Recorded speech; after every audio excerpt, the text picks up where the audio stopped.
Je vais corriger plusieurs exercices sur la notion de masse, de volume et donc de masse volumique. Alors c'est parti. Donc on a un premier exercice, un exercice d'application.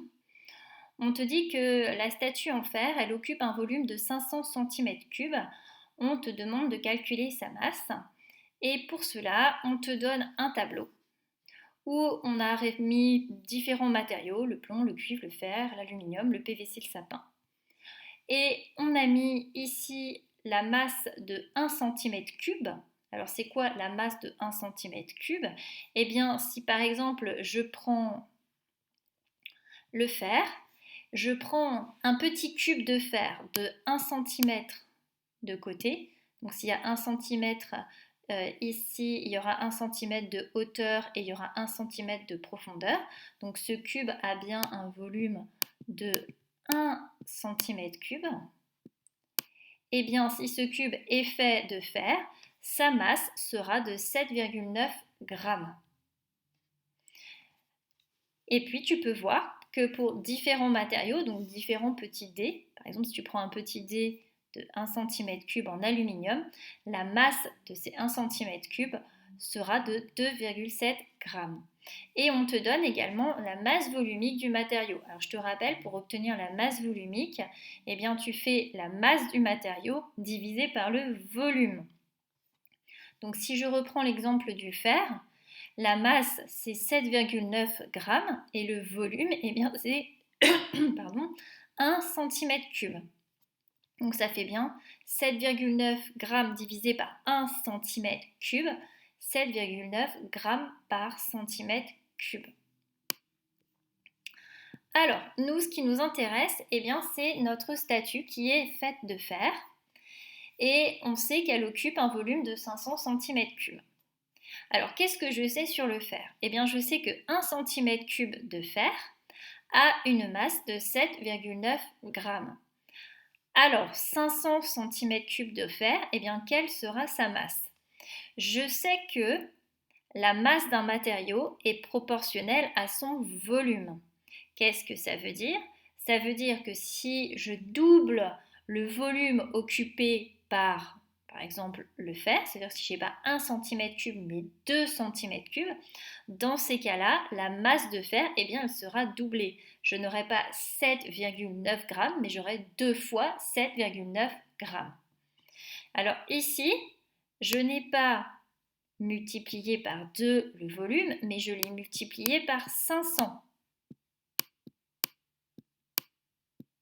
Donc, si c'est proportionnel, dans ces cas-là, je multiplie aussi par 500. Et donc, je trouve 7,9 fois 500. Et ça fait 3950. Il y a une autre manière d'y arriver. Tu peux, pour avoir la masse d'un matériau, en passant par son volume, eh bien, tu multiplies par la masse volumique. Et la masse volumique ρ du fer, eh bien, c'est 7,9 grammes par centimètre cube.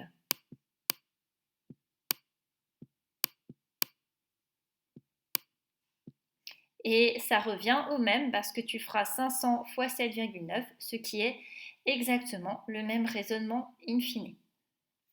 Et donc on peut conclure que la masse de la statue de fer qui occupe un volume de 500 cm3, elle est de 3950 grammes, soit 3,95 kg.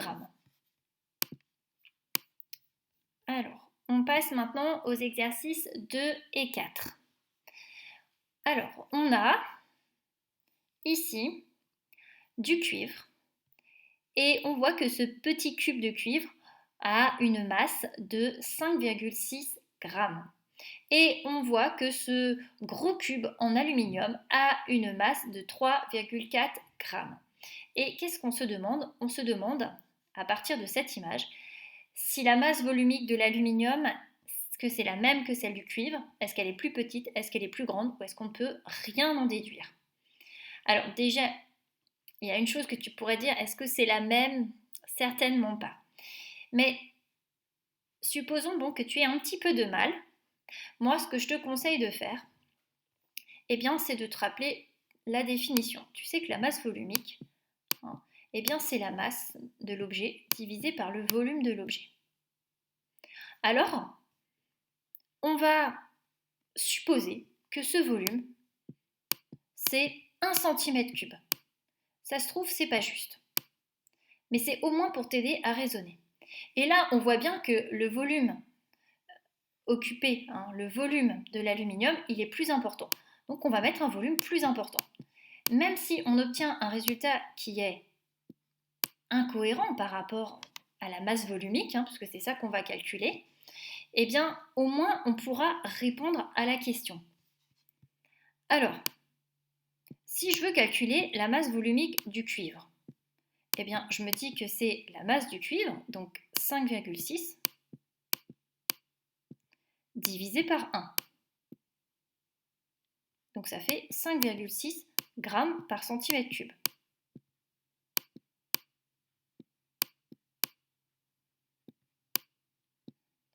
Et puis ici, eh bien, si je veux calculer la masse volumique de l'aluminium, je vois bien que la masse c'est 3,4 grammes, mais cette fois que je divise par 2. J'ai pris un volume au hasard. Je me suis juste dit que c'était plus grand, donc j'ai pris un volume plus grand. Eh bien, qu'est-ce que je trouve? Je trouve 1,7 grammes par centimètre cube. Donc là, je peux en déduire que la masse volumique de l'aluminium, elle est forcément plus petite que celle du cuivre. Et peu importe, j'aurais très bien pu prendre ici un volume plus petit et ici un autre volume, j'aurais toujours trouvé que la masse volumique du cuivre, eh bien, elle est plus importante que la masse volumique de l'aluminium. J'ai juste mis des chiffres pour peut-être éviter un raisonnement avec comme la masse du cuivre est plus importante que la masse de l'aluminium et que le volume occupé est plus petit que celui de l'aluminium, alors, ce qui me semble plus compliqué. C'est pour ça que j'ai préféré mettre des chiffres. Alors, maintenant on passe à l'exercice 4. On peut déduire de l'image ci-dessous que la masse volumique du PVC est, on veut savoir, plus petite, la même, plus grande que celle du cuivre, ou est-ce qu'on ne peut rien en déduire? Eh bien, on va raisonner de la même manière. Qu'est-ce qu'on voit? On est sur une balance. Donc on en déduit ici que la masse du cuivre, eh bien, c'est la masse du PVC. Ils ont la même masse. Par contre, ils n'ont pas le même volume. Et moi, je te rappelle que la masse volumique, eh bien, c'est la masse du matériau divisée par son volume. Si ces deux matériaux ont la même masse, eh bien, celui qui va avoir le volume le plus important aura une masse volumique la plus petite. Donc, ce qu'on peut en déduire, eh bien, c'est que la masse volumique du PVC, elle est plus petite que celle du cuivre. Alors, si tu n'y arrives pas, tu prends des valeurs, c'est-à-dire tu prends une masse par exemple de 10 grammes, 10 grammes. S'il y a 10 grammes là, il y a 10 grammes là, puisqu'il est égalisé. Et puis ici, tu prends un volume, même chose, tu prends 1 cm3. Et puis ici, tu peux prendre 3 cm3, puisqu'il est plus important. Et tu vas voir que quand tu calcules la masse volumique, eh bien, tu vas trouver une masse volumique du cuivre plus importante que pour celle du PVC.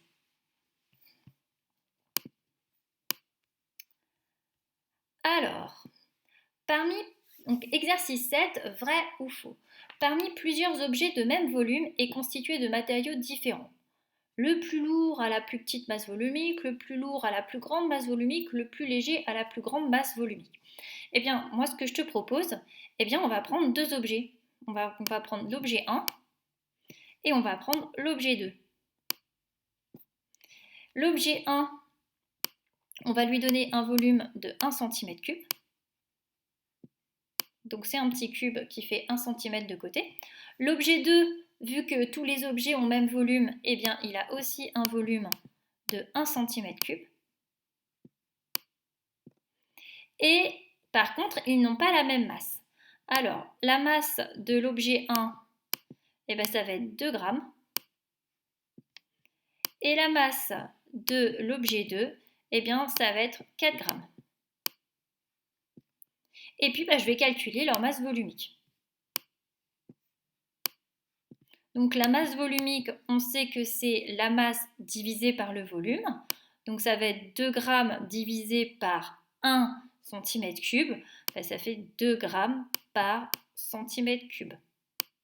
Et ici, c'est la masse, 4 grammes divisé par 1 cm3. Donc, ça fera 4 grammes par centimètre cube. Et là, on est mieux armé pour répondre. Le plus lourd a la plus petite masse volumique. Donc, le plus lourd, c'est celui qui a la masse la plus importante. Donc, c'est l'objet 2. Et on nous dit, est-ce que c'est celui qui a la plus petite masse volumique? Ah bah non, c'est pas celui qui a la plus petite masse volumique. Donc ça, c'est faux, puisque sa masse volumique, elle est de 4 grammes par centimètre cube, alors que pour notre objet 1, c'est 2 grammes par centimètre cube. Le plus lourd a la plus grande masse volumique. Ah bah ça, c'est vrai. Le plus léger a la plus grande masse volumique. Le plus léger, c'est l'objet 1, et on voit que l'objet 1, c'est celui qui a la plus petite masse volumique. Donc ça, c'est faux.